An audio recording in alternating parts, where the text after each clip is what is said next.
bekliyorum.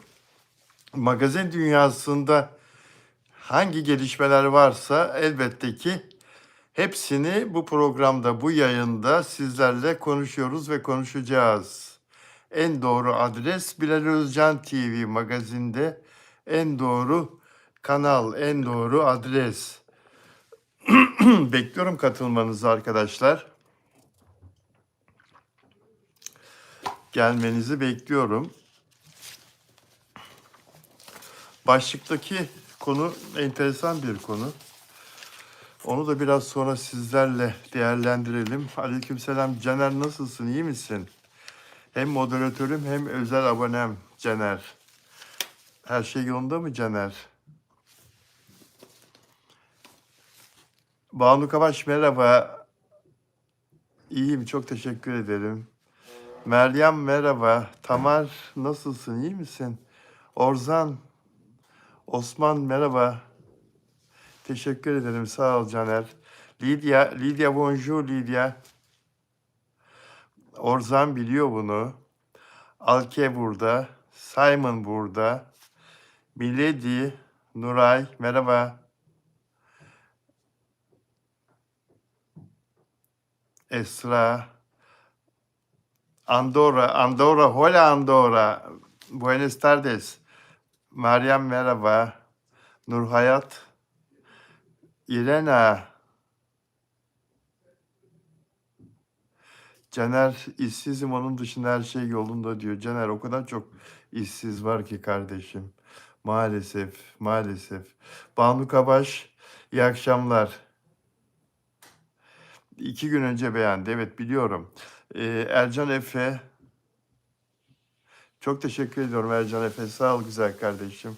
Selamlarınızı hepsini alıyorum ve sizlere ben de hem sevgi hem selam yolluyorum değerli dostlar. Gürcistan'dan izliyoruz diyor Nino Manvelovi. Gürcistan'a selam yollayalım. Selam yollayalım. Peki. Fatma Yıldıran burada. Peki. Orzan. Bakalım konuşacağız Orzan. Evet dostlar. Fahriye Evcen. Fahriye Evcen, Burak Özçivit'in eşi Fahriye Evcen nihayet oyunculuğa dönecek. Eylül'de bir projeye başlıyordu. Fahriye Evcen bir diziye dahil olmuştu.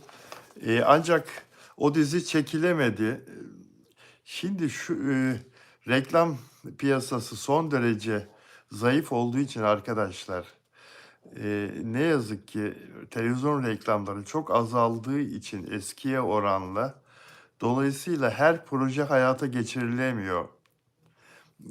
Zarar edeceğini görünce, anlayınca yapımcılar ya planladığı projeyi çekmekten vazgeçiyor ya da başlayan bir dizinin ömrü çok kısa oluyor. Görüyorsunuz 3 haftada 5 haftada kaldırılan çok sayıda dizi oluyor. Hep bunun sebebi reklam sayısının az olması ve dizilerin de reytingi iyi olmayınca zaten az olan pastadan, küçük olan pastadan pay alamadıkları için zarar etmektense diziyi bitiriyorlar ya da hiç çekmiyorlar. Bir bölüm en az 20 milyon liraya mal oluyor arkadaşlar. Çünkü bizim dizilerimiz son derece kaliteli çekiliyor. Öyle alıştırdı yapım şirketleri, kanallar, bütün dünyayı. Türk dizileri kalitelidir. Türk dizilerinde hem görüntüler çok iyidir, hem ışık çok iyidir. Mekanlar, kostümler, oyunculuklar, her şey dört dörtlüktür diye dünya alıştı Türk dizilerin kalitesine. O yüzden ucuza mal etmek mümkün değil. Mümkün değil. Ee, Çok kaliteli olunca da bütün dünya seyrediyor işte. İhracat, dizi ihracatı biliyorsunuz dünyada ikinci sıradayız Amerika Birleşik Devletleri'nden sonra. Ama bundan sonra nasıl olur, ne olur bilemiyorum. Ee, Teşekkür ederim Caner, sağ ol kardeşim. Meryem Bilal Bey, çok sevilen isim, hürmeti çok tanınıyor. En saygıdeğer magazin. Beni anlatıyor, ben de okuyorum. Teşekkür ederim kardeşim. Nurten, Seher Duman, Handemi, Seher Duman, Handemi diyor. Handemi'yi de konuşacağız. Evet, şimdi e, Eylül'de Afet Bambaşka Biri isimli bir projede oynayacağı konuşuluyordu. Eylül'de çekimler başlayacaktı ama proje hayata geçirilemedi ve Fahriye Evcen ekranlara gelemedi. Şimdi Emily Brandt'ın çok meşhur bir kitabı var, romanı var, Uğultulu Tepeler. Bu sinema filmi de çekildi bunun. E, ve çok beğenilen bir yapım oldu. Bu diziye uyarlanacak ve Fahriye Evcen burada başrollerden birinde olacak. Catherine karakterini canlandıracak. Kitabı okuyanlar bilirler. Görüşmeler devam ediyor. Hem kanallarla görüşülüyor. Henüz daha hangi kanalda başlayacağı belli olmadı. Fahriye Evcen'in bu düşünülen dizisi. Hem de Fahriye Evcen tam imzalamadı, onaylamadı da. Prensipte kabul edildi. Ancak daha onaylanmadı. Bir kanal belli olsun denildi. Kanal ismi belli olsun. Hangi televizyonda yayınlanacağı ve kiminle oynayacağı Fahriye Evcen'in başrolde hangi erkekle oynayacağı. Bunlar belli olduktan sonra da imzalar atılacak. Eğer her şey dört dörtlük olursa hemen önümüzdeki ay dizinin çekimleri başlıyor arkadaşlar. Fahriye Evcen bir an evvel, yapımcı da aynı fikirde. Çünkü güçlü bir yapım şirketi. Finansal açıdan da güçlü bir yapım şirketi. En son 2020 yılıydı galiba, değil mi? 2021 yılıydı. Alparslan Büyük Selçuklu'da oynamıştı Fahriye Evcen. Sonra da zaten o diziden ayrılmıştı. Çok da sevmedi o dizide olmayı. Ee, o dizide bir 8-9 ay oynamıştı yanlış hatırlamıyorsam. Sonra da ayrıldı. Şimdi kocası Burak Özçivit tiyatroya başlıyor. Tek kişilik tiyatro. Ocak ayında başlıyor sahnelenmeye. Önce Türkiye'de bazı şehirlerde sahnelenecek. Sonra Rusya'ya gidecek. Ee, Orta Asya'da birkaç ülkede Rusça konuşulan cumhuriyetlerde sahnelenecek. Burak Özçivit'in çok sevildiği Kazakistan örneğin, Özbekistan örneğin, Rusya'dan sonra oralarda da sahnelenecek. Bir Almanya'da sahnelenecek bildiğim kadarıyla. Karı koca çalışıyorlar. Karı koca çalışıyorlar. Çocuklara kim bakacak? Anneanne bakar herhalde ya da babaanne bakar, öyle değil mi? Servin işi sağlam. Bilal Bey günlerdir bana bildirim gelmiyor diyor. Neden gelmiyor anlayamadım. Bu arada Çiğdem Aslan Argun yok. Çiğdem Aslan Argun bana en son dedi ki Bilal Bey beni siz mi engellediniz diye. Ben de ben öyle bir şey niye yapayım? Caner'e sordum. Caner sen mi engelledin? Hayır dedi Caner, biz severiz Çiğdem'i dedi. Demek ki Çiğdem'in YouTube'la bir problemi oldu ki YouTube onun hesabını herhalde kapattı. Çiğdem de yok günlerdir ortada.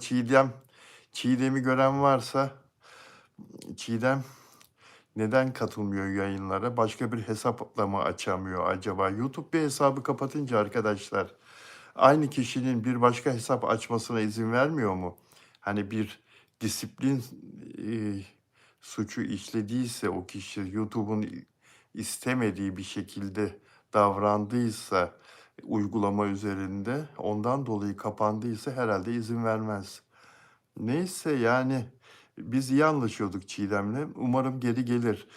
Demin Dilek'i gördüm. Dilek Şenyurt burada.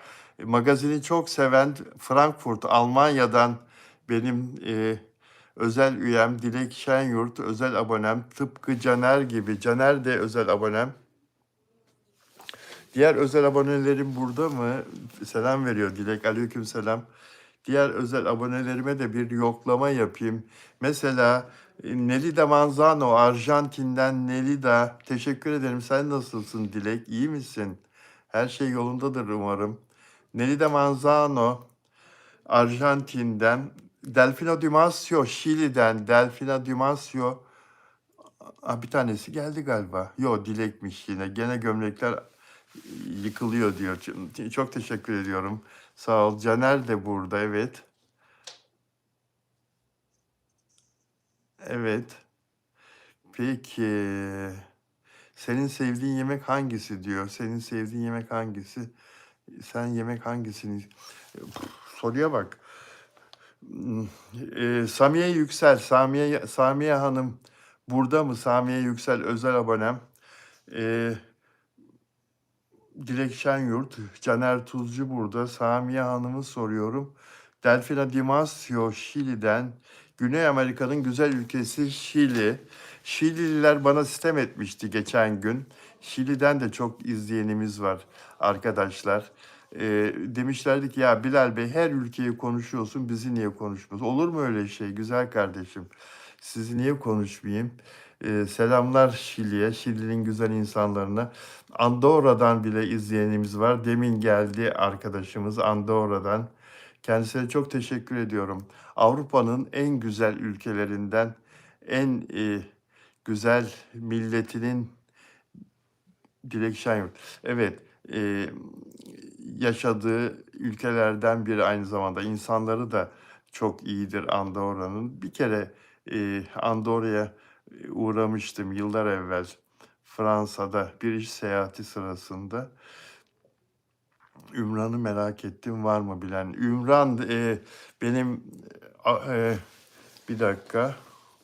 Ümran Keleş diyeyim ve moderatörüm, diğer moderatörüm Caner'le beraber moderatörlük yapan gelir herhalde. Gelir herhalde. Peki arkadaşlar.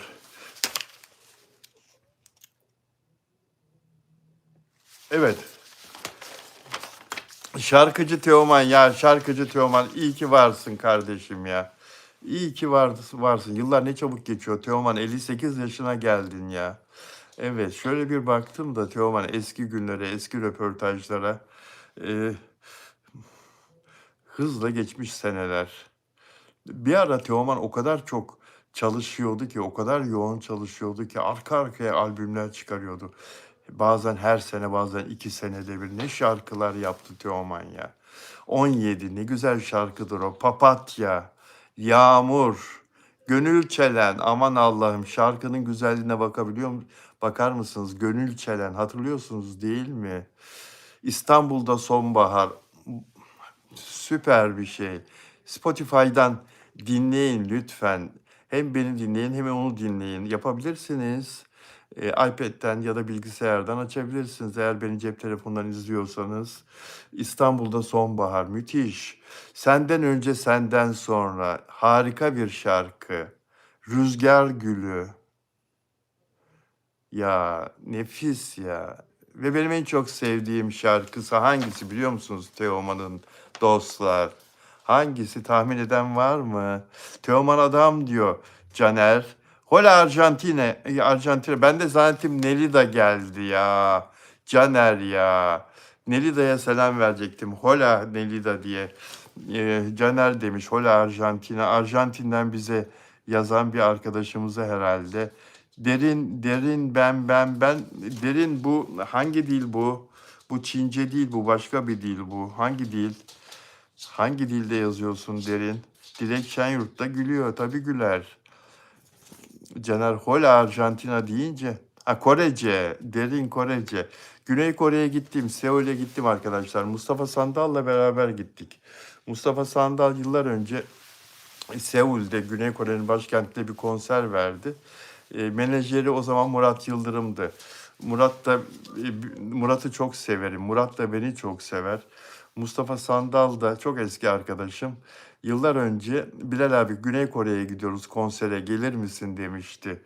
Ee, Mustafa abi seni de istiyor demişti gelmeni memnun olacağını söyledi demişti. Hadi geleyim dedim ben de Seul'ü Güney Kore'yi görmemiştim. Pek çok yeri gördüm dünya üzerinde. Gittim ve iyi ki de gitmişim. Harika bir ülke, harika insanlar, ne kadar çalışkanlar, ne kadar güzel e, bir ülke, bir şehir, ne modern. Tokyo'yu, Japonya'yı yakalamış arkadaşlar. Ben 10 seneyi geçti gideli. Mesela o Samsung arabaları gördüm, şaşırdım. Amerikan arabaları o vardır ya, Chevrolet'ler falan geniş. Samsung marka arabalar. Biz Samsung'u televizyon biliyoruz, cep telefonu biliyoruz. Harika böyle 8 silindirli arabaları var Samsung'un. Küçük modelleri de var. Bildiğimiz küçük sedanlar da var. Bayıldım yani adamların çalışıyor. Sadece Samsung değil, Hyundai mesela. Her şeyi var ya. Buzdolabı var, kamyonu var. Sadece arabası yok, her şeyi var. Yani o kadar çalışkan, o kadar e, özverili, ülkeye, vatana çalışan, hizmet eden, e, milliyetçi ve tutumlu insanlar ki bir hafta kaldım. Bir tane Mercedes, BMW, Avrupa arabası göremedim biliyor musunuz? Hepsi kendi markaları, caddelerdeki bütün arabalar.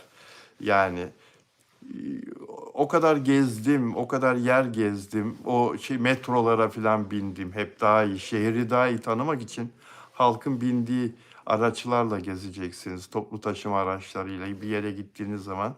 Metrolarda çok gezdim. Kimsenin elinde iPhone görmedim mesela.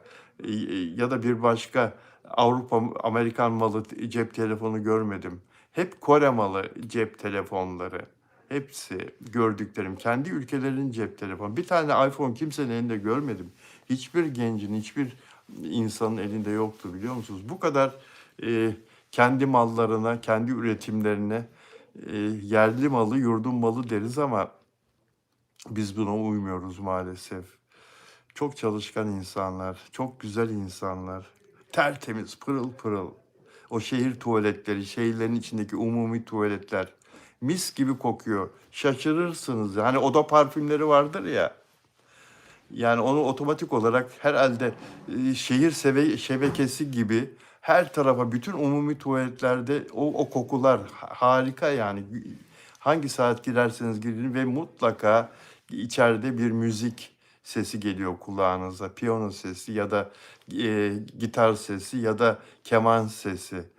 Umumi tuvaletlerde tertemiz, pırıl pırıl. Zaten bir şehrin, bir milletin temizliğini umumi tuvaletlerine girince pis olup olmadıklarını, temiz olup olmadıklarını şehirlerinin umumi tuvaletlerine girince anlarsınız arkadaşlar. Dünyayı gezmiş bir arkadaşınız olarak söylüyorum bunu. Korelileri çok sevdim. Kim yazdı demin? Korece yazdı. Korece biliyorsun demek ki. Dilek Japonya'ya da gittim. Git. Git. Senin gitmen çok kolay. Uçak biletleri Almanya'dan çok daha ucuz Türkiye'ye göre. Git. Gittim ben. Japonya'ya da gittim. Japonya'ya da gittim. 3 kere gittim. Mutlaka git. Japonya'ya git. Zaten dünyanın başka bir yerini görmek istemezsin. Müthiş insanlar. Bambaşka bir dünya. Bambaşka. Şehirleri de öyle. Bambaşka. Çok farklı. Her şey çok farklı.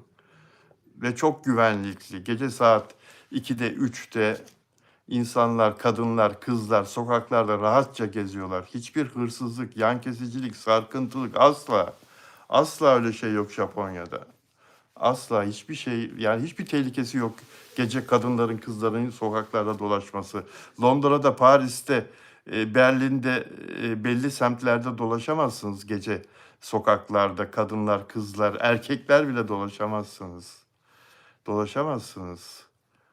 Bela alırsınız. New York'ta dolaşamazsınız.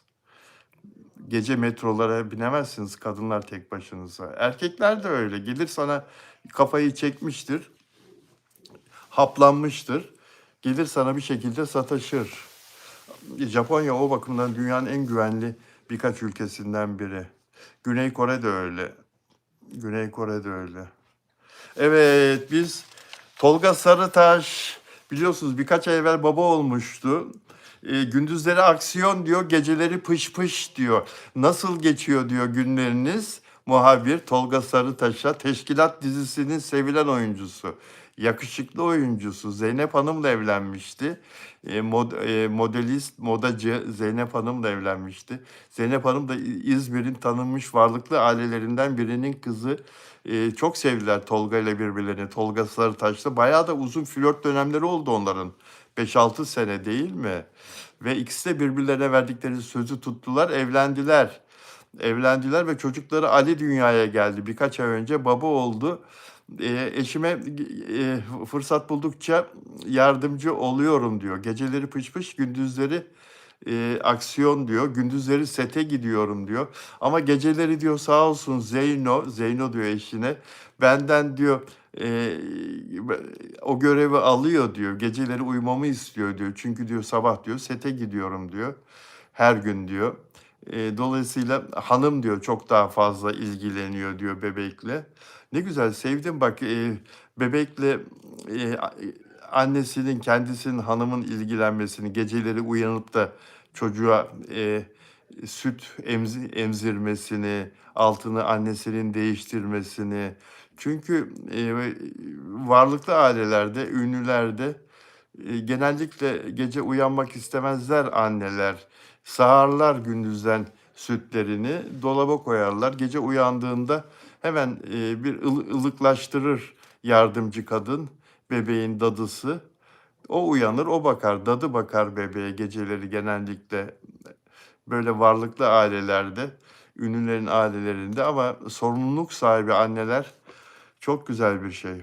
Annelik kolay değil tabii. Evet, Allah isteyen herkese nasip etsin diyor Tolga Sarıtaş. Amin. Amin dostlar. Darısı Afra ve Mert'e olsun inşallah. Nuray demiş. Caner teşekkür ederim. Evet, yayını beğenebilirsiniz arkadaşlar. Yayını beğenebilirsiniz. Lütfen eğer hoşunuza gidiyorsa bu kanalda olmak, beğen yapabilirsiniz ve abone olabilirsiniz. Abone olmadan izleyen dostlar, arkadaşlar abone olurlarsa memnun oluruz. Osman diyor ki, çocuk hikayeleri yazarı Mert artık son 2 yıldır ailelerin yeni doğan çocuklarına Mert ismini koymalarında artış olduğunu yazıyor diyor. Ne güzel. Esma hoş geldin. Çok fazla bir şey kaçırdın mı? Çok fazla bir şey kaçırmadın mı? Kaçırdın sanki. Sen yine izle ya. Yani sonra geriye dönüp bakarsın olur mu canım? Tarkan'ı gördük. Tarkan'ı gördük. Nerede gördük? Instagram'da gördük Tarkan'ı. Biraz evvel. İskoçya'da bir evde dans ediyor. Bir evde davet var, parti var. Biliyorsunuz işte büyük evlerde, geniş evlerde, bizde de, ülkemizde de özel davetler yapılıyor. Ev partisi, ev daveti. Ben Amerika'ya gittiğimde bizi bir gece rahat bırakmadılar ya Amerika'daki Ermeni vatandaşlar. Bir gece rahat bırakmadılar. İstanbul'dan Amerika'ya giden e, kimle bir dakika bakayım. Evet. New York'ta Safiye ile gittiğimizde New York'ta evde orkestra geliyor eve.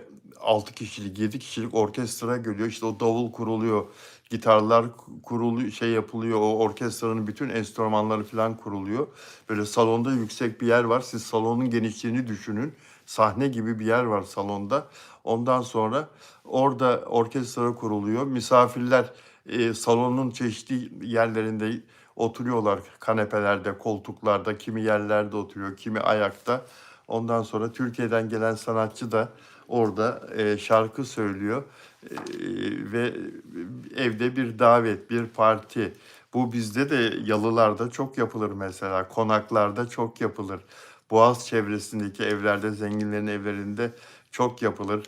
E, Ve bu özel davetlere, özel ev davetlerine, ev partilerine ayrı bir ücret skalası vardır ünlülerin, şarkıcıların ve çok da güzel paralar kazanırlar. Tarkan İskoçya'da böyle bir davete katılmış ve Tarkan'ı ben ilk kez bir ev davetinde böyle rahat bir şekilde hiç çekinmeden ortaya çıkıp oynadığını görüyorum bu videoda.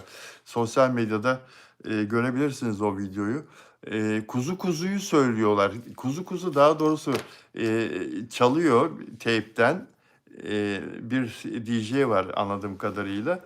ve kendisi de orada eşlik ediyor kuzu kuzuya ve oynuyor aynı zamanda. Davetliler de oynuyor. Bu arada kilt giymiş erkekleri görüyoruz. İskoçya'nın o meşhur ulusal kıyafeti kilt biliyorsunuz.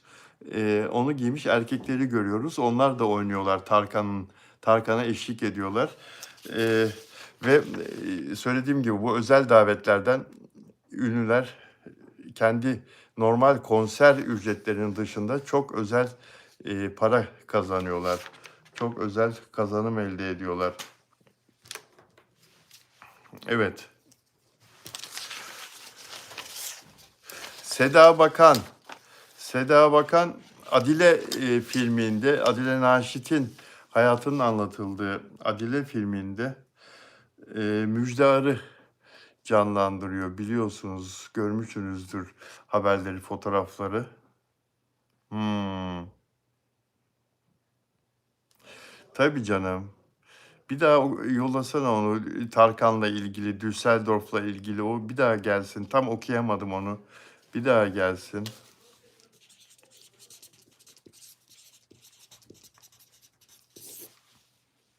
Evet. Edizun'a benziyorsunuz diyor Ünal. Keşke benzesem. Keşke benzesem. Ediz abiyi çok severim. 85 yaşına gelip de keşke onun kadar yakışıklı olabilsem. Edizun benim gençliğimde idolümdü. Edizun. Anneciğim benim Allah rahmet eylesin. Hiç unutmuyorum. Ankara'da oturuyorduk. 10 yaşındaydım. Eskiden televizyonlar haftada birkaç gün. Banu çok teşekkür ediyorum. Bizim çocukluğumuzda haftada 2 gün, 3 gün filandı ve siyah beyazdı. TRT yayını vardı. Gece saat 20'de başlar yayın, 24'te biter. Televizyonlardan çok fazla keyif alınmazdı. Her evde yoktu zaten. Bizim evde vardı. Dayım Almanya'dan getirmişti. Almanya'ya gidip geliyordu. Anneme hediye getirmişti. O zaman ev kadınları ev işlerini bitirdikleri zaman sinemaya giderlerdi matineye, gündüz gösterimine ve çocuklarını da yanlarında götürürlerdi. Anneciğim de beni götürmüştü. Edison'un filmi hiç unutmuyorum. Türkan Şoray'la oynadı. Ne kadar beğenmiştim hem Edison'u hem Türkan Şoray'ı. Filmi ne kadar beğenmiştim. Ağla ağla ağla. O çocuk halimizde filme ağlıyoruz, hikayeye ağlıyoruz. Duygusal Yeşilçam filmi. Ve yıllar sonra tabii Edison'la tanıştım bu meslekte olunca. Edison'la televizyon programıma konuk aldım onu. Kanal Türk'te yaptığım Laf Aramızda diye bir program vardı. Ünlüleri alıyordum. Her programda bir ünlüyü. 1 saat onun hayatını soru cevap konuşuyordum. 1 saat. Edison'u da almıştım ve Boğaz'da, İstanbul Boğaz içinde, Boğaz kenarında bir mekanda ağırlamıştım. Çekim yapmıştık. Sonra eşim Şebnem onunla bir röportaj yapmıştı gazete için. Yine o gün de görüşmüştük kendisiyle. Böyle 3-4 kere görüştüm Ediz abiyle. Çok müthiş iyi bir insandır. Göründüğü gibi iyi bir insandır. Samimi bir insandır. Ve Allah sağlık versin, mutluluk versin. Geçtiğimiz günlerde doğum gününü kutlamıştı. İzledim diyor Caner. Kanal Türk'te beni izlediğini söylüyor Caner. Teşekkür ederim. Evet. Caner benim idolüm, aynı zamanda benim idolüm diyor Caner. Kadir İnanır. Kadir İnanır'ı çok sevdiğini söylüyor. Evet. Şimdi Seda Bakan Müjdar'ı canlandırıyor demiştim. Seda Bakan iyi bir oyuncu değil mi arkadaşlar? İyi bir oyuncu ve iyi bir anne, iyi bir eş. Seda Bakan. Estetik yaptırdınız mı diye soruyorlar kendisine bir muhabir arkadaş. Hiç estetiğiniz var mı? Yok ama yaptırmayı çok istiyorum. Burnumda küçük bir çıkıntı var. Benim de var, ne olacak yani? Burnumda küçük bir çıkıntı var. Eğer burun estetiği yaptırırsam eşim beni boşar ve kariyerim başka bir yere gidebilir diyor. 11 yıllık evli, bir de kızları var. Kızları da 1 yaşında. 10. yılda dünyaya getirdi. Evliliğin 10. yılında. Eşim beni boşar diyor estetik. Ya sağlık için gerekmedikçe estetik yapılmasına ben karşıyım elbette. Bunun aksini düşünen çok kadın var ve yaptırıyorlar. Doğru değil ama işte hem paralarına yazık, hem zamanlarına yazık, hem de onun artık sonu yok. Devamlı yaptırmak istersin. Ee, Caner, ben seni çok eski tanıyorum ama televizyondan Bilal abi severim seni diyor. Peki Caner. Caner benim moderatörüm ve özel abonem. Teşekkür ederim Caner. Nuray Yaylacı, Seda Bakan çok tatlı. Oyunculukta da başarılı diyor. İki kızı var diyor. Bak Hatice. Ben bir kız biliyordum. Peki. İki kızı var diyor. Evet dostlar.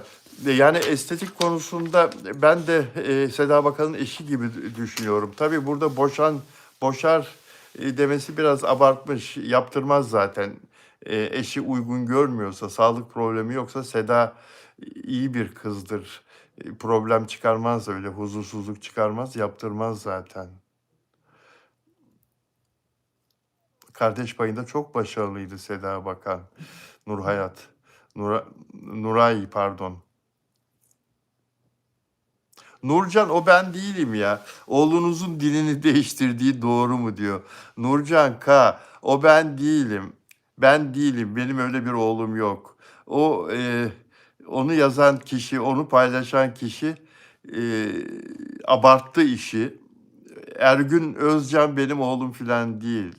Benim iki tane oğlum var ama birisinin adı Emrah, birisinin adı Hidayet. İkisi de çok iyi Müslüman, çok dindar. Namazında, niyazında o küçük oğlum Hidayet de 15 yaşında, abisi de namazında, niyazında insanlar, oruçlarını tutan insanlar. Öyle din değiştirmekle, Hristiyanlıkla falan bizim işimiz olmaz güzel çocuk, güzel kardeşim. Onu yazan, yapan arkadaşa zaten ben cevap da yazdım, sonra kaldırdı onu. Bir süre kaldırmamakta diretti. Ee, O Ergun Özcan bana reklam veriyordu benim Instagram hesabıma. Bundan 2 sene evvel çok yoğun şekilde reklam veriyordu. Ergun Özcan ismine insanlar oradan aşina olmuşlardı. Hatta benim oğlum olduğunu falan iddia ediyorlardı. Ya Bilal abi, oğlunun bu kadar reklamını yapma falan diye böyle yorumlarda falan yazıyorlardı. Herhalde bu haberi yapan fenomenin de aklında oradan kalmış oğlum diye. Oğlum değil. Aslında aslı yok. Daha varsanız yeridir. Avukatıma söyledim, sonra kaldırdı falan, bilmiyorum. Şimdi Dilek, şu anda tam böyle bir kararsızlık içindeyim. Yani bir ara çok kırıldım, yani öyle bir paylaşım yapması. Kaldırmamakta da direndi filan bir ara. Ama sonra kaldırdı. Şimdi kararsızım. Ve böyle bir şey olsa bile karşısındaki insana sen dinini değiştirim diye soramazsın ya. Yani Caner, hadi bu konuyu değiştirelim. Dilek Şenyurt, evet haklısınız diyor. Peki dostlar. Ha, bu arada hiç kimsenin diline, dinine, işte ırkına, cinsine filan, hiç kimsenin özel hayatına filan karışmayız. Ben özel hayatlarla ilgili olarak sadece ünlülerin, o da zaten ünlüler de özel hayatlarıyla ilgili olarak hayranlarına bilgi vermek zorundalar. Çünkü onları bir yere getiren hayranları onların hayatlarını merak ediyorlar. Onların yaşantılarını merak ediyorlar. Ve ben de sınırlarımı bilerek, yasaları çok iyi bilerek işimi yapan bir gazeteciyim. Yoksa kimsenin, başka hiç kimsenin özel hayatı, dini, bir ırkı neymiş filan hiçbir zaman beni ilgilendirmez. Kimseyi de ilgilendirmez. Sizler de bu konuda biliyorum hepiniz duyarlı insanlarsınız. Herkes kendi hayatını yaşar. Herkes kendi dinini yaşar. Evet dedikten sonra Fahriye Evcen'e de başarılar diliyoruz. Seda Bakan'a da başarılar diliyoruz. Evet, hakikaten sizleri unutmamaları lazım diyor ünlülerin.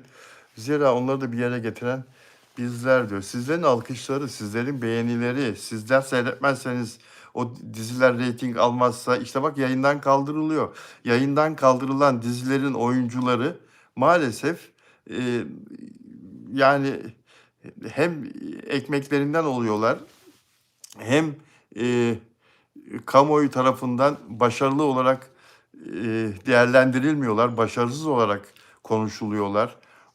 Ama çoğunluğun seyrettiği, herkesin bir yere getirdiği beğenileriyle, alkışlarıyla, seyrederek, birbirlerini anlatarak kulaktan kulağa, "Ya, şöyle bir dizi başladı, bak mutlaka seyret." Ondan sonra yönlendirmelerle Instagram boşuna ona yolla, buna yolla yönlendirmeler, oklar koymuyor profil şeylerin altına, postların altına. Öyle değil mi? Eee, başkalarına methederek daha çok seyredilmesini sağlıyorsunuz.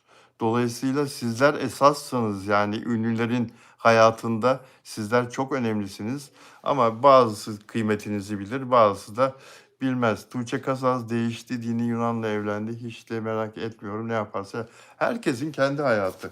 Evet. Peki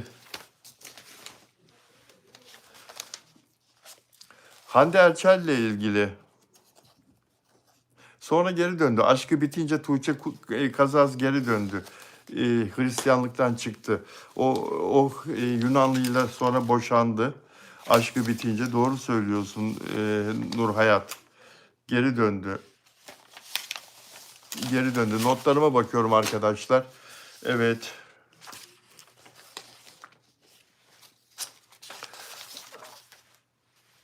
Müge Dağıstanlı, sevdiğim meslektaşım. Müge bazen bizi izliyor biliyorum. Müge Dağıstanlı buradaysan sevgiler. Müge Dağıstanlı çok iyi bir gazeteci, çok iyi bir magazin yazarı. Televizyonda da yıllarca ikinci sayfaya imzasını attı Gülşen'le birlikte. Bir haberi var Müge'nin. Hande Erçel'in ayrılığıyla ilgili, Hakan Sabancı ile ayrılığıyla ilgili. O tarafına girmeyeceğim. Eee, ama benim için enteresan olan Hande Erçel'in Londra'dan bir yıllığına bir ev kiralayıp İngiltere'ye gitmesi, o eve yerleşmesi, Müge Dağıstanlı'nın özel haberi.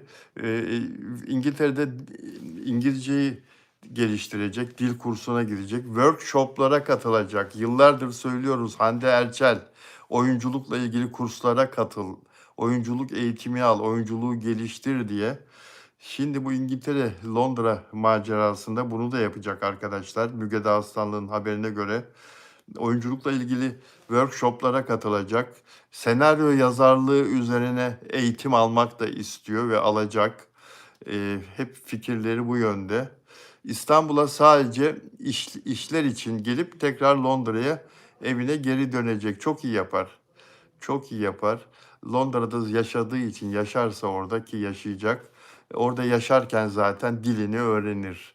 İnsan yabancı bir ülkede hayatın içinde en güzel yabancı dili öğrenmenin en güzel yöntemi budur arkadaşlar. Yıllarca, defalarca yurt dışına gitmiş, dünyayı gezmiş bir gazeteci, televizyoncu olarak en güzel yöntem yurt dışında yaşamaktır, seyahat etmektir. Seyahat ederseniz, ne kadar çok seyahat ederseniz yabancı dilinizi o kadar çok geliştirirsiniz.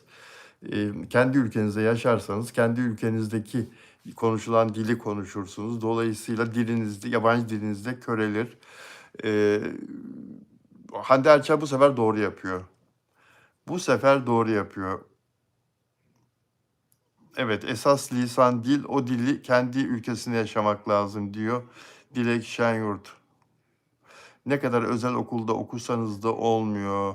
Oyunculara vize kolaylığı var mı diyor Caner. Tabii ki var Caner. Tabii ki var. Eee, zaten belli bir paran olduktan sonra ki çok iyi parası olduğunu hepimiz biliyoruz Hande Erçel'in. Bankada paranı gösterdikten sonra banka hesabını sen o ülkede kalsan zaten onlara şeref verirsin. Yani Londra'da kalsan, İngiltere'de yaşamaya devam etsen, Türkiye'ye gelmek istemesen bu vizenin bu vize koymalarının en büyük nedeni gelip ülkede kalıcı olmak. Bir an önce işin bitince dön kendi ülkene diye. Çünkü orada kalıcı olursan hem sağlık sistemine yüksün oranın, hem ekonomi sistemine yüksün. Her bakımdan yüksün. Ya orada bir İngiliz kızı bulup evlenirsen, bir de Müslüman bir çocuk dünyaya getirirsen filan. Bunlar hep onlar için sıkıntı. Ama Hande Erçel oraya gelirse hem servetini getirecek o ülkeye. hem çok tanınan bir oyuncu olduğu için onlara e, şeref katacak. Vay, Türkiye'nin kraliçesi, Türkiye'nin en güzel oyuncusu, Türkiye'nin işte öyle diyorlar ya, bir de listeye girmiş Hande Erçel. Biraz sonra onu da konuşacağız. Bizim ülkemizde. Vay, burada yaşıyor. Bak bak bak, Hande Erçel'in yaşadığı şey bu. Rezidans bu. İşte bu rezidansın en üst katında oturuyor Hande Erçel. Evet, Türkiye'yi mumla ararsınız. Evet, sağlık sistemini Türkiye'yi mumla ararsınız diyor Dilek Şenyurt. E, Acilde 6,5-7 saat beklerseniz sakın hasta olmayın diyor. Almanya için diyor ve tecrübeler diyor. E, Abi Allah aşkına, Hande mi en güzel oyuncu? Ya ben diyorum ama biraz sonra anlatacağım dedim. Biraz sonra anlatacağım. Yani ben demiyorum aslında. Biraz sonra anlatacağım. En güzel oyuncuyu ben size söyledim programlarımda. Daha evvel yayınlarda söyledim. En güzel oyuncunun kim olduğunu beni iyi takip edenler bilirler kimin söylediğimi. Kırcal 9371, teşekkür ederim.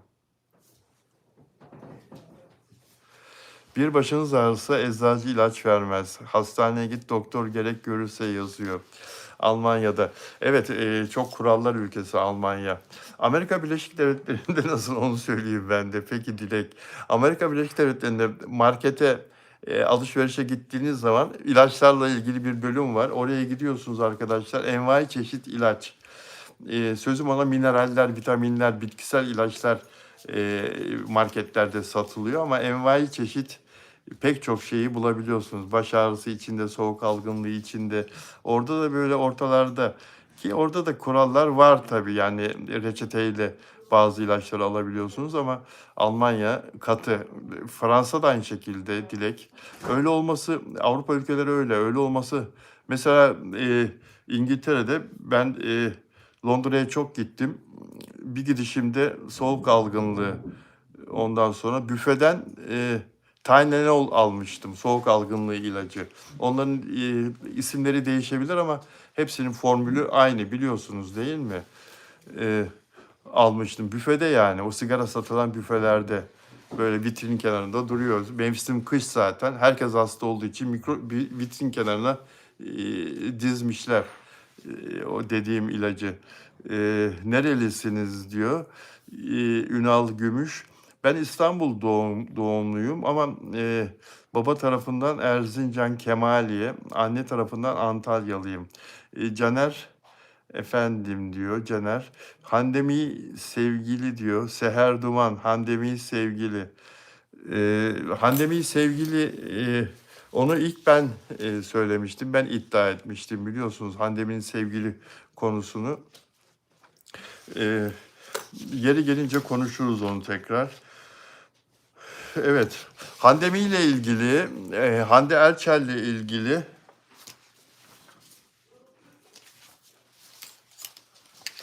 yurt dışına giderken Dilek'in söylediği çok doğru tabii. Yani Allah kimseyi yurt dışında hastalandırmasın. Bilmediğim bir ülkede başına ne geleceğini, hastanelerde özel doktor fiyatları falan çok pahalı zaten, özel muayenehaneler. Sağlık sigortası yaptırıp gidiyorsunuz ki istemezler, yabancı ülkeler mecbur tutuyorlar o ülkeye giderken. Muhammed, ne dediğini anlamadım. Uzak şehirde yorum yapıyor musun? Uzak şehirde. Uzak şehri mi soruyorsun? Ee, Sağlık sigortası yaptırıp gidiyorsunuz. Ve yani Dilek Şenyurt diyor ya, Türkiye'yi mumla ararsınız hastaneleri diye. Katılıyorum. Ee, peki Caner. Burada yok, kaç gün kalacaksan vize müracaatında istiyorlar. Kaç gün kalacaksan, mesela kaç gün kalacaksın Almanya'da, Türkiye'den Almanya'ya gidiyorsun, vize istiyorsun. Soruyor sana, form dolduruyorsun. Kaç gün kalacaksın? 4 gün işin diyelim. 4 günlük sağlık sigortası yaptırıyorsun. Onu da ekliyorsun dilekçene, dosyana onu da koyuyorsun. 4 günlük sağlık sigortası ödüyorsun. Onun parası bir şey tutmuyor yani. Ama sağlık sigortaları Türkiye'de de artık şey olarak senelik sağlık sigortaları çok pahalı. Çok pahalı. Tamamlayıcı sağlık sigortası diye bir şey var. Onu tavsiye ederim ben sizlere. Tamamlayıcı sağlık sigortası. Bu normal sağlık sigortalarında, özel sağlık sigortasında hastalandığın zaman senin masrafını sigorta şirketi karşılıyor.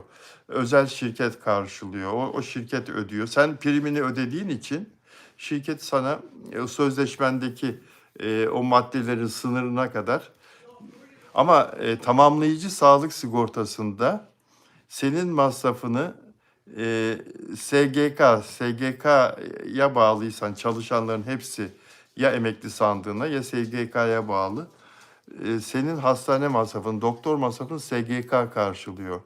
Tamamlayıcı sağlık sigortasını tavsiye ederim arkadaşlar.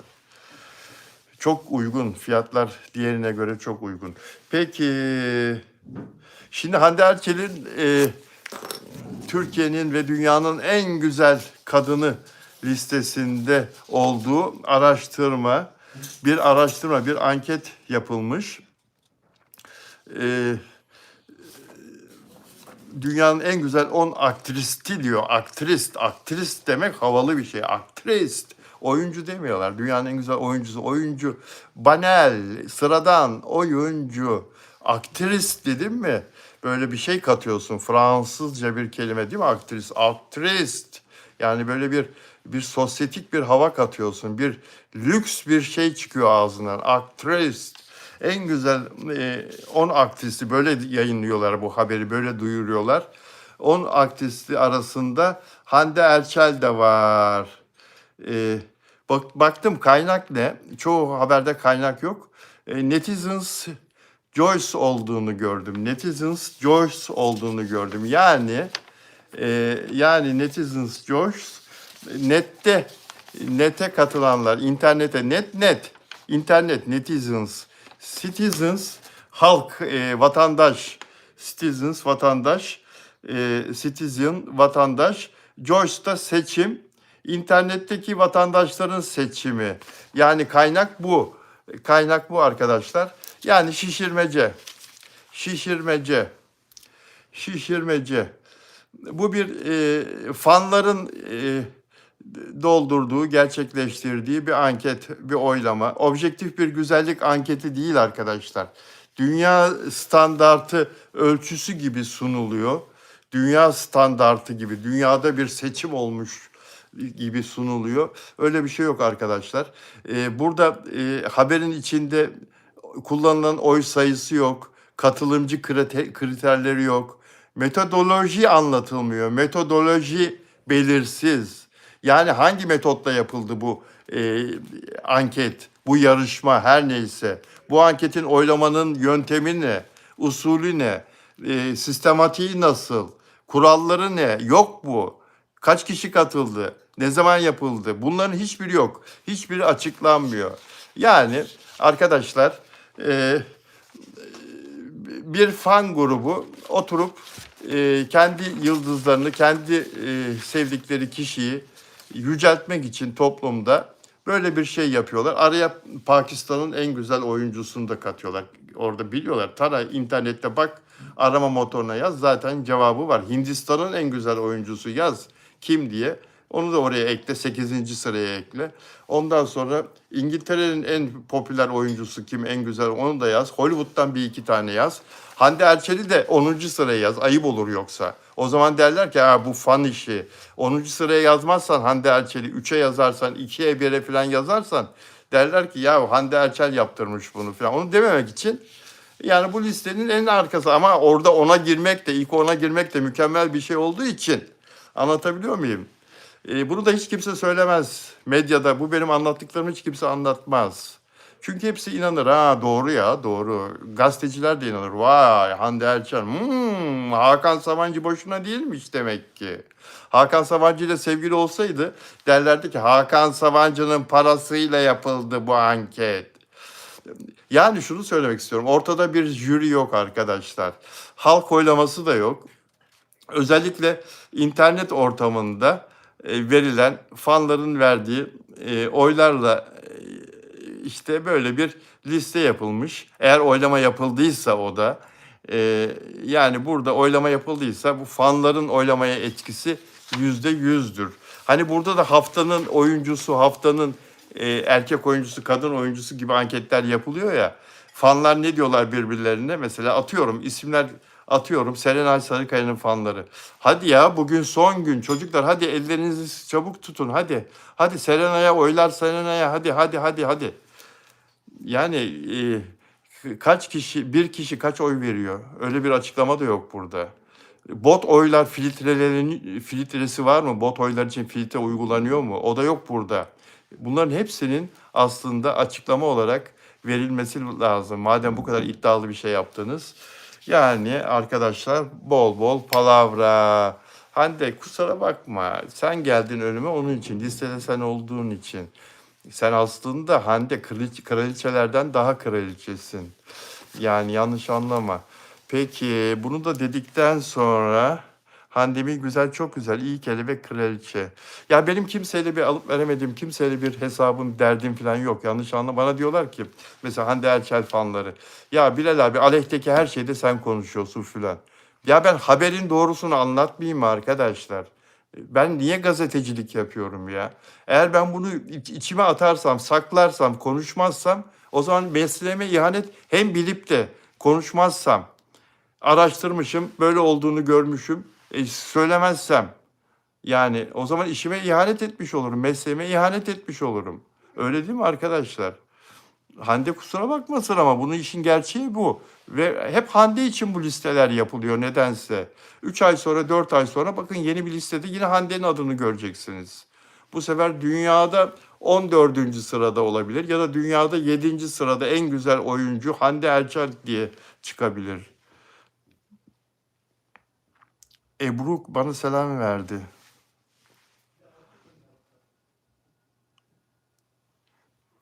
Dicle. Abi dizisinin başlama saati tarihini söyledim ben size arkadaşlar. Caner bilir. Caner Abi dizisi ne zaman başlayacak dedim ben. Güllü olayı konusunda ne konuşuyorsunuz? Ne düşünüyorsunuz? Ya Güllü olayı ile ilgili bir uzmanın bir görüşü var bende. O uzmanı bu gece arayayım da bu akşam arayayım da yarın onunla canlı yapayım ben ya. Of. Hatırlamıyorum diyor. Caner ben sana ne sorduğumu hatırlamıyorum biliyor musun? O kadar çok konuşuyorum ki. Caner ne sordum ben sana? Onu hatırla. Nur Hayat Ocak'ta. Ha tamam. Nur Hayat'ın cevabından hatırladım. Abi dizisi ne zaman başlar? Yeni sezonda dedi Afra Saraçoğlu. Yeni sezonda başlayacak dedi. Yeni sezon ne zaman başlıyor? Ocak'ta başlıyor. Ama ben şunu dedim Nur Hayat. Yani Ocak'ta reklam verenler reklam vermeyi durdurduğu için şirketler sene başında bütün Avrupa'da tatil biliyorsunuz. Şimdi ayın 21'inde Avrupa Noel tatili başlayacak Avrupa'da ve ocağın bilmem kaçıncı haftasına kadar Avrupa'da işler durur. Amerika'da da öyle. İşler durur. Dolayısıyla bizim ekonomi de biraz Avrupa ile Amerika ile ilintili olduğu için şirketler falan bizde de böyle bir rehavet var ve reklam piyasasına da çok etti bu durum. Yıllardır Ocak ayında reklam piyasası hareketsizdir, düşer. Televizyonlara, kanallara verilen reklamların adedi, sayısı düşer. Dolayısıyla diziler reklam sürelerini dolduramadıkları için yeni bölüm göstermezler Ocak ayında. Öyle değil mi? Hep tekrar gösterirler. Abi dizisi nasıl başlayabilir ki reklam alamazsa Ocak ayında? Dolayısıyla Şubat'ta başlar. Şubat'ta başlar. Şubat'ta da 14 Şubat gibi Sevgililer Günü gibi bir kilometre taşı olduğu için orada başlamasını şey yapabilirler. Uygun görebilirler ya da işte ama şimdi bunun yayınlanacağı kanal ATV diğer kanallardan daha farklı. ATV'nin arkasında hükümet var. ATV televizyonunun arkasında kamu kurumları var, bankalar var filan. Onlardan reklam alabiliyor. İstediği gibi devlet kurumlarından, bankalardan ATV reklam alabiliyor. Eğer oralardan reklam alıp da ve kendisine yakın olan özel şirketlerden, hükümete yakın olan özel şirketlerden reklam alıp da Abi dizisine çok iddialı başlamak isterse, karşısında rakipler yokken, diğer kanallarda reklamsızlıktan diziler gösterilemiyorken başlamak isterse Abi dizisi, böyle bir çalışmayla, reklam çalışmasıyla saatlerini, reklam dakikalarını doldurup bir baskın başlangıç yapabilir Ocak ayında arkadaşlar. Yapabilir. ATV çok güçlü bir kanal. Arkasında hükümetin büyük desteği var. Olduğu iddia ediliyor diyelim peki. Var demeyelim, olduğu iddia ediliyor. Hatta ilk bölümü yılbaşı gecesine koyarım ben, ATV Genel Müdürü'nün yerine olsam. Afra Saraçoğlu, Kenan İmirzalıoğlu dizisinin ilk bölümünü, reklam kaygısı bu söylediğim şekilde çözülürse, yılbaşı gecesine, yılbaşı akşamına koyarım. Müge Anlı arkadaşım, Müge Anlı'yla 35-40 yıldır tanışırız. Müge de kızar şimdi bana, Bilal yaşımı niye ortaya çıkarıyorsun diye. 35 fazla mı oldu Müge? 30, 30, 30, 32, 33, 35 ya, doğru. ATV'nin dizileri hiç tutulmuyor. Neden acaba? Nuray, size senaryo ya. Senaryo.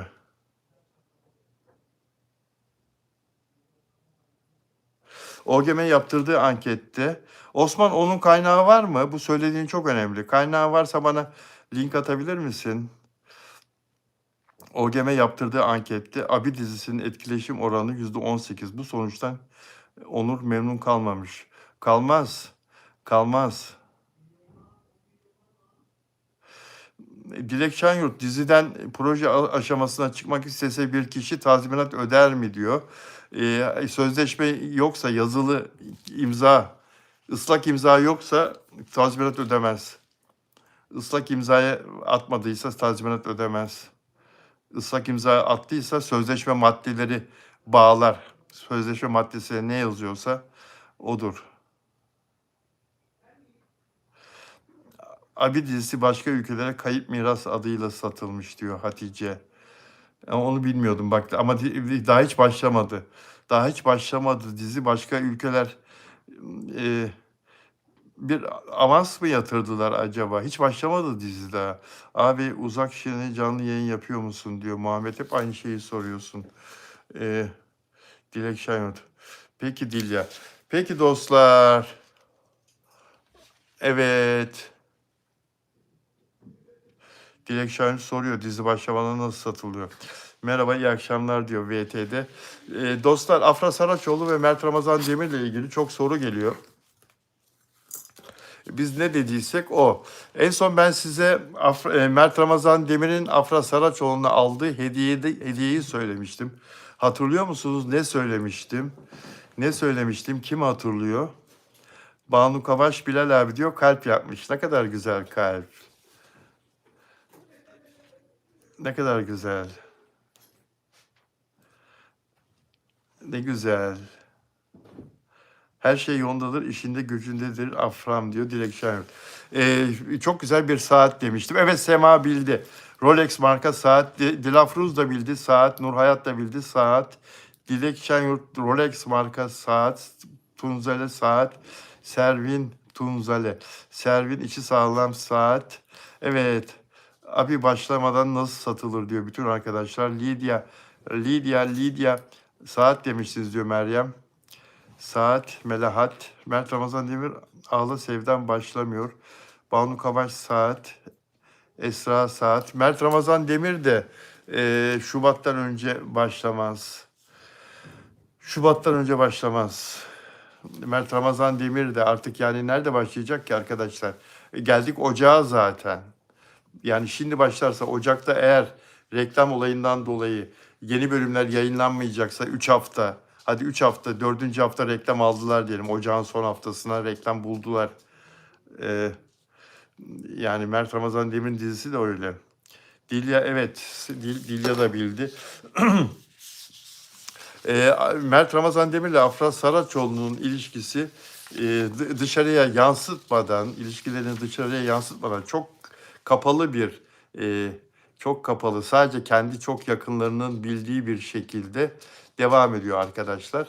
Ve ilişkileriyle ilgili de dışarıya hiçbir şey anlatmıyorlar. Kimseye bir şey söylemiyorlar. Çok yakın bir iki arkadaşları ve aile çevreleri biliyor. Eee Gizli kalmasını yapımcılar da istiyor, kendileri de istiyor. Ancak aileler, ikisinin de ailesi, evlatlarının ileride de beraber olup mutlu olmalarını istiyor. Yani bu işi, bu birlikteliği resmi olarak devam ettirmelerini istiyorlar aileleri de. Bunu zaten her zaman konuşuyoruz ama bana defalarca sorduğunuz için ben de tekrar bunu sizlere söylemek istiyorum. Şimdi antiler her ne kadar afram diye bir şey yok, anlamıyor musunuz, niye inat ediyorsunuz filan deseler de bugün sosyal medyada da görebileceğiniz gibi e, Onur Akay da söylemişti. İlk kutlayan Mert Ramazan Demir oldu diye. Onur Akay hatta e, doğum gününden önce söylemişti. Doğum gününden bir hafta önce söylemişti. Değil mi? 5 gün önce söylemişti. Afra Saraçoğlu'nu kutladı şeklinde. Ve bir haber sayfası da Instagram'da ilk kutlayan Mert oldu diye haberi paylaşmıştı geçtiğimiz günlerde. Doğum gününden bir gün sonra mı paylaşmıştı ve o haberi beğenenler arasında Afra'nın en sevdiği kankası, arkadaşı Neslişah'ın annesi olduğunu sosyal medya bugün yazıyor. Yani eğer Afra Saraçoğlu'nu çok seven, her şeyden çok seven, Afra Saraçoğlu'nun iyiliğini, mutluluğunu düşünen insanlar Mert Ramazan Demir'e bu kadar büyük değer veriyorsa, Mert Ramazan Demir'i bu kadar çok seviyorsa, antilerin söylemlerinin boş olduğunun bir ispatı da budur arkadaşlar. Eğer Mert Ramazan Demir, Afra Saraçoğlu'na zarar veren bir insan olsaydı, onların birlikte olmasının Afra Saraçoğlu'na zarar verdiği, Afra'yı yıprattığı, Afra'nın bunu istemediği, Afra Saraçoğlu'nun Mert'i e, istemediği gerçek olsaydı, bu insanlar neden Mert Ramazan Demir'i beğensinler ki? Afra'ya ilk kutlayan Mert Ramazan Demir oldu, Afra Saraçoğlu haberini. Afra'nın çevresindeki yakın insan, Neslişah'ın en yakını, annesi neden beğensin ki arkadaşlar? Bunun çok daha fazlasını biliyorum. Ama söyleyemiyorum burada. Bazı kişilere söz verdiğim için. Çok daha fazlasını biliyorum. Söylesem hayretler içinde kalacaksınız. Ama söyleyemiyorum. O insanlara da zarar gelmesin diye. Mert'e ve Afra'ya. Yani bazen bizler de size karşı sessiz kalıyoruz. Bazı yayınlarda sorduğunuz sorulara cevap vermiyoruz. Zannetmeyin ki cevabı bilmediğimiz için cevap vermiyoruz. Zannetmeyin ki bazı şeylerden çekindiğimiz için cevap vermiyoruz. Hayır. Afra ve Mert'in zarar görmemesi için. Mert Ramazan Demir'in Afra'yı üzdüğü zamanlar da oldu. Zaten sizler o zamanları biliyorsunuz. Onların ayrılık yaşadığı dönemler de oldu ama her seferinde barıştılar. Her seferinde geri döndü onların ilişkisi, barıştılar. Afra'da Mert'in sevgisi çok büyük. Mert'te Afra sevgisi çok büyük arkadaşlar. Allah geleceklerini güzel yazsın inşallah. Her şey onların dilediği gibi olsun inşallah. Yorumlarınıza bakayım. Afra Mert. Afra Mert. Hep nazar boncukları, kalpler ne kadar güzel. Dilek Şenyurt amin diyor. Evet. Afra mutlu olsunlar. Yeter ki biz her şeyi bilmesek de olur diyor. Servin işi sağlam. Servin işi sağlam amin diyor. Mert'ten çok Afra sevir. Amin inşallah. Evet arkadaşlar, Mert ile arasının bozuk olduğu, açık olduğu zamanlarda bile Afra onu hiçbir zaman bir kenara koymadı, koyamadı arkadaşlar. Yani uzaktayken bile onu hep arzu ettiği geliyordu bizim kulağımıza. Onu istediği bir şekilde Mert dönsün, özür dilesin de barışsınlar. Bunu bekliyordu ve bu gerçekleşti. Her defasında gerçekleşti. Kırdığı her seferinde bunun bir izahı oldu Mert tarafından Afra'ya. Yani özür dilemek biraz ağır oldu da bir izah etsin, bir anlatsın, kendini ifade etsin de ben de ona karşı yumuşayayım. Ve bu her seferinde gerçekleşti. Sevmese zaten Afra Mert Ramazan izah etmeye döndüğünde onu dinlemek istemez. Hiçbir şekilde açmaz telefonu, açmaz kapıyı. Ya da Mert sevmese, aşık olmasa hiçbir izahta bulunmak istemez. Hiçbir izahta bulunmak istemez. Araya insanlar koruyordu. Araya aileleri koyuyordu Mert Ramazan Demir. Afra'yı üzdüğü zaman. Biliyorsunuz burada anlatmıştık. Onlar gerçek arkadaşlar. Anneler giriyordu araya. Anneler giriyordu. Bakın tekrar söylüyorum. Anneler giriyordu araya. O anneler hala dua ediyorlar. O anneler, ikisinin annesinden bahsediyorum. Konuştuğu zaman Afra Saraçoğlu muhabirlere içi başka söylüyor, dışı başka söylüyor. Dışı söylüyor bir şeyler. İnsanlar bilsin, insanların neyi bilmesini istiyorsa Afra Saraçoğlu onu söylüyor. Ama içi başka söylüyor. Dostlar, evet. Yorumlarınıza şöyle bir daha bir bakayım. Sevmeseler zaten çoktan biterdi diyor Esme. Aynı fikirdeyim Esme. Afra öyle değil. Hep işinde gücünde. Hep işinde gücünde. Hep işinde gücünde. Mert de inanın hep işinde gücünde. Mert de boşta gibi gözüküyor. Sette değil, seti yok evet ama o da hep işinde gücünde. Evet.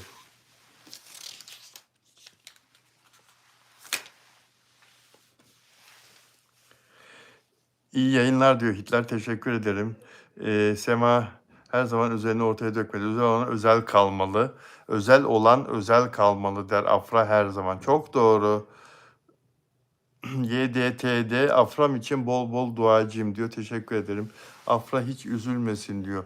Peki dostlar dilerseniz sizler de özel abone olabiliyorsunuz. Bunun için yapmanız gereken şey katıl butonuna basıp sonra da yönlendirmeleri takip etmek. Bunu biliyorsunuz. Size söylemek istediğim başka bir detay var mı? Afra ile ilgili, Mert ile ilgili başka bir detay var mı? Sizin sormak istediğiniz başka bir şey var mı? Angelika geldi. Angelika welcome. Şili'den. Hola, hola Angelika. Angelika veriyoruz. Şili, Deste Şili. Hola. Dilek Şahin ünlüler dünyasındaki en düzgün insan Afra Saraçoğlu'dur. Çok güzel. Bakın bu çok önemli. Nimet'in de söylediği önemli. Demin Dilek'in de söylediği çok önemliydi. Nimet de diyor ki üzülse bile hiç yanlış yapmadı Afra. İkisi de birbirini çok seviyor. Hiç Afra Saraçoğlu'dan Mert'e bir yanlış gördünüz mü, duydunuz mu Mert'e? Kendisini kırdığı için, üzdüğü için. Ya da Mert'ten Afra Saraçoğlu'na insanların önüne attım hiçbir zaman Afra Saraçoğlu'yla olan kırgınlığını, küskünlüğünü. Hiç insanların önünde konuştu mu Mert? Hiçbir zaman yapmadı. Mert'in Afra'ya saygısı çok büyük. Afra'nın da Mert'e verdiği değer çok büyük. Saygı ve sevgi çok büyük arkadaşlar. Çekemeyenler anten taksın. Kerem Bürsinsel'in Yaycıoğlu diyor. Bunu konuşalım diyor ama Kenan Bürsin dizisi kaldırılıyor. Bugün pazar mı? Bugün son bölüm kaldırılıyor arkadaşlar. Bu arada dilerseniz süper chat, süper etiket ve süper teşekkürde alabiliyorsunuz katıl butonuna basarak. Yapım inşallah rahat bırakır onları diyor Elif Nur Çetin. Nur Hayat evet öyle diyor. Tunzale var ol Bilal Bey diyor. Sizler var olun dostlar. Sizler iyi olun. 1 saat 10 dakika olmuş yayınımız. Herhalde Türkiye'de benden çok YouTube'da bu kadar uzun magazin konuşan yoktur. Öyle değil mi Caner? Benden çok bu kadar uzun magazin konuşan yoktur herhalde Türkiye'de. Akşam çarpıntı final diyor Seher Duman. Yaz ki yangınlıklar azık. Peki çarpıntı final olursa ne olur? Kerem Bürsin çoktan gitmiştir. Çoktan gitmiştir. Final olması Kerem'i ilgilendirmez. Kerem'in seti 2 hafta evvel bitti. Bu bölüm 2 hafta evvel çekildi arkadaşlar. Kerem sevgilisini alıp Amerika'ya annesinin babasının yanına gitmiştir. Sevgilisini çok seviyorsa götürmüştür. Eğer çok sevmiyorsa bu sevgilisini götürmemiştir. Kendisi gitmiştir. Noel zaten şimdi en güzel zamanı oraların. Noel zamanı yurt dışında olanlar çok iyi bilir. Bizi yurt dışından izleyenler. Ee, Yani Hristiyanların bayramı Noel biliyorsunuz. İsa'nın doğuşu ve onu bir başka kutluyorlar. Süslemeler anlamında çok ilginç oluyor. Tabii süslemeler bizim hoşumuza giden tarafı. O Noel şarkıları, Noel müzikleri, Noel aydınlatmaları, Noel süsleri, kurulan şehirlerde, şehir merkezlerinde, kasaba merkezlerinde kurulan Noel pazarları. Öyle değil mi Dilek Şenyurt? Bir başka keyifli oluyor. Bir başka güzel oluyor. Türkiye'den de ünlüler, hali vakti yerinde olanlar Noel zamanı Avrupa ülkelerine, yurt dışına seyahatlere giderler, tatile giderler. Bu atmosferi doyasıya yaşamak için özellikle kar yağan ülkelere giderler. Dilek Frankfurt'ta kar var mı şimdi? Emeğinize sağlık diyor Ruksara. Teşekkür ederim. Gracias, Sir Bilal por apavar afra. Mirta, thank you very much. Merci. Var diyor Dilek Şenyurt. Yuvarlan Dilek Şenyurt. Ne duruyorsun? Kardan adam yap. Yuvarlan. Karın içinde yuvarlan. Ne duruyorsun? Kar topu yap at arkadaşlarına. Biz kara hasret kaldık ya. Biz yıllardır kar yaşamıyoruz ya İstanbul'da. Ama hava çok soğuk diyor Dilek Şenyurt. Bütün Noel süslemeleri evlerin dış camlarında, pencerelerinde, vitrinlerde, ağaçlarda hepsi canlandı değil mi Dilek Şenyurt? Evet. 4'ten sonra incin yok diyor. Bizde de Noel süslemesi yapınca gevur diyorlar. Noel ışıkları, Noel süsleri falan yaptığın zaman bizde de gevur derler insana. Maalesef. Dilek Şenyurt Türkiye'nin gözünü seveyim dedi. Almanya'da Türkiye hasretiyle yaşayan güzel insan vatandaşımız Dilek Şenyurt özel abonem. Peki dostlar sizleri çok seviyorum. İyi ki varsınız. Tekrar görüşmek üzere. Yarın pazartesi ben yarın haftanın 7 günü yayın yapıyorum biliyorsunuz. Yarın yine burada olacağım. Yine bekliyorum sizleri. Bir uğrayın olur mu en azından? Peki. Sorularınızı da bekliyorum. Sizleri seviyorum. İyi ki varsınız. Caner görüşürüz. Dilek görüşürüz.